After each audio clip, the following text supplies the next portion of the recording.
Bienvenue à tous dans notre programme 15 minutes de grâce et de vérité avec le pasteur Umesh Potana. Je vous invite à adorer Jésus avec moi.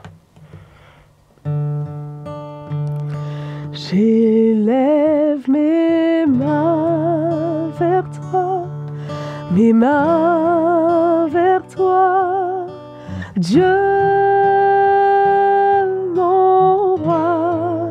J'élève ma voix vers toi, ma voix vers toi, pour te louer. Tu es mon Père à jamais.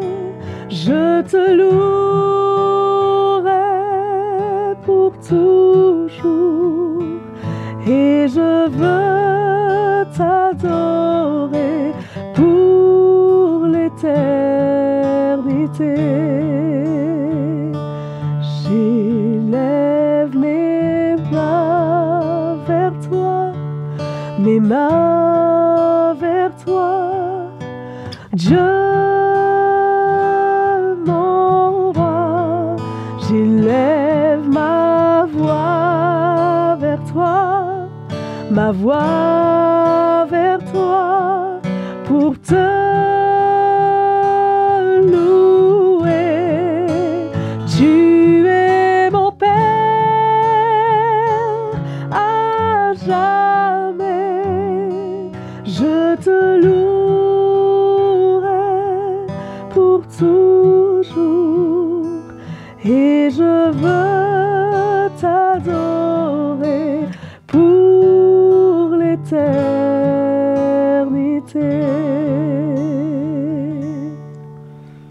Alléluia. C'est tellement bon de pouvoir louer Jésus ensemble. Je vous laisse maintenant avec la parole de Dieu. Bonjour mes frères et sœurs. Quelle grâce encore une fois de pouvoir être ensemble pour s'édifier dans la parole du Seigneur. Dans ce 15 minutes de grâce et de vérité. Et je tiens à remercier encore une fois Maëva de nous avoir aidés pour louer et adorer Jésus. Amen. Et j'aimerais vous partager sur un sujet que je crois, très important, la joie du Seigneur. Courir notre course dans la joie du Seigneur. Il ne faut pas oublier que la Bible nous dit « La joie du Seigneur est ma force ». Et la joie, c'est quelque chose de très important. Allons lire dans la parole du Seigneur. Dans Actes des Apôtres, chapitre 20, à partir du verset 22. « Et maintenant, voici, lié par l'Esprit, je vais à Jérusalem, ne sachant pas ce qui m'arrivera. Seulement de ville en ville, le Saint-Esprit m'avertit que des liens et des tribulations m'attendent. » Au verset 24, « Mais je ne fais aucun cas pour moi-même, comme si elle m'était précieuse, pourvu que j'accomplisse ma course avec joie. Et le ministère que j'ai reçu du Seigneur, Jésus, d'annoncer la bonne nouvelle de la grâce de Dieu. » Nous réalisons comment l'apôtre Paul prenait conscience de cette grande tâche, cette grande mission que le Seigneur lui a confiée. Il ne faut jamais oublier qu'il était ignorant de la révélation de l'Évangile, qu'il était un blasphémateur, un persécuteur, et qu'il outrageait l'Église du Seigneur. Et comment drastiquement sa vie a été bouleversée parce qu'il a reçu une révélation, une lumière concernant la croix de Christ. Et ça a été le point tournant de sa vie. Et là maintenant, ici, il nous parle comment lié par l'Esprit. Et il va à Jérusalem. Il ne sait pas ce qui l'attend. Il a comme une appréhension. Il a comme un avertissement de la part du Seigneur. Des oppositions, des tribulations, des persécutions qui sont au-devant de lui. Mais dans son cœur, encore une fois, c'était un homme libre. Libre de par ce que Dieu a fait dans sa vie, de par ce que l'Évangile a fait dans sa vie, comme il le dit, il le mentionne dans Romains, chapitre 1er, au verset 11, que l'Évangile est une puissance de Dieu. Donc il a expérimenté vraiment cette puissance. Ce n'était pas une fable de La Fontaine, ce n'était pas quelque chose de dilué, mais c'était quelque chose de puissant qu'il a vraiment goûté, il a vraiment expérimenté, et il servait le Seigneur avec ferveur, plein de zèle, résolution, de détermination. Et il dit au verset 24, c'est ce qui m'impressionne, m'encourage, m'exhorte moi-même, et cela, je crois, doit nous encourager, nous aussi également, si nous sommes vraiment déterminés à servir le Seigneur, comme ces premiers chrétiens. Cette authenticité qui existait dans la vie de ces premiers chrétiens. Il dit, je ne fais aucun cas de ma vie comme si elle m'était précieuse. Comme quoi Christ était devenu tout pour lui. Christ était la raison de vivre pour lui. Et il dit, c'est là où je vais mettre l'accent, pourvu que j'accomplisse ma course avec joie.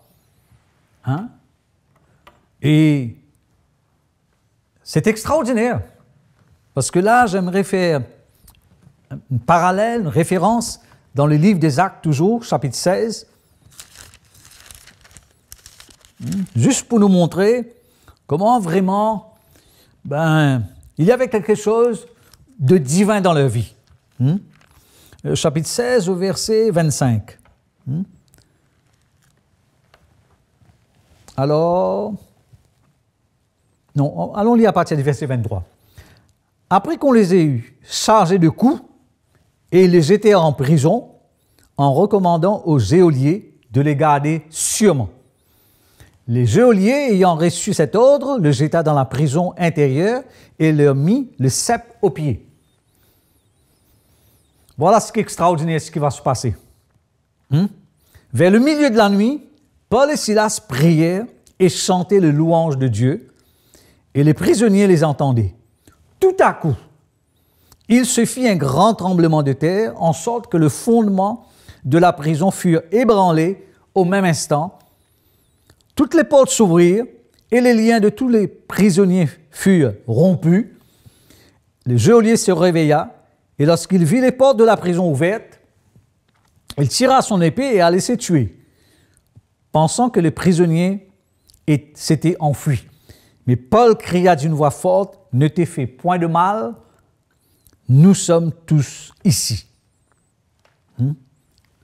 Donc c'est extraordinaire, comme quoi ils avaient sûrement, certainement, toutes les raisons pour se plaindre, parce que la parole de Dieu nous dit, à cette époque-là, quand ils étaient frappés, le dos était déchiré complètement, donc ils étaient avec des douleurs, j'en suis sûr, mais ce qui était dans leur cœur, déposé par le Seigneur, par la puissance du Saint-Esprit, parlait beaucoup plus fort que tout ce qu'ils pouvaient faire face. Et c'est comme cela qu'ils chantaient le louange du Seigneur.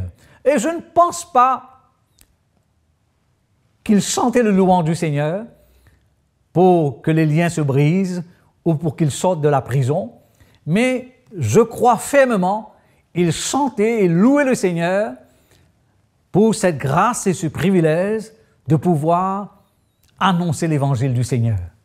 Et alors qu'ils le faisaient, alors qu'ils louaient et glorifiaient le Seigneur, ils exprimaient cette joie de servir le Seigneur, le Saint-Esprit s'est manifesté et miraculeusement, la prison s'est ébranlé, les chaînes ont été brisées et ils sont devenus libres et le geôlier était vraiment paniqué, croyant qu'ils sont tous partis.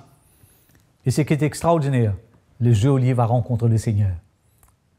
Donc, quelle grâce de pouvoir servir le Seigneur dans une telle attitude, animé par l'Esprit du Seigneur, et d'être joyeux dans notre service pour le Seigneur. Ce n'est pas quelque chose qu'on fabrique, parce qu'on ne peut pas fabriquer. La vie du Seigneur, la joie du Seigneur, la paix du Seigneur, le repos du Seigneur, on ne peut pas les fabriquer, cela. C'est quelque chose de divin. Mais lorsqu'on sert le Seigneur dans la bonne attitude, avec la bonne motivation, Dieu s'en charge, Dieu prend contrôle, entier, total contrôle de tout ce qui nous concerne dans notre service pour lui. On ne le sert pas avec des idées préconçues, mais on le sert de tout notre cœur.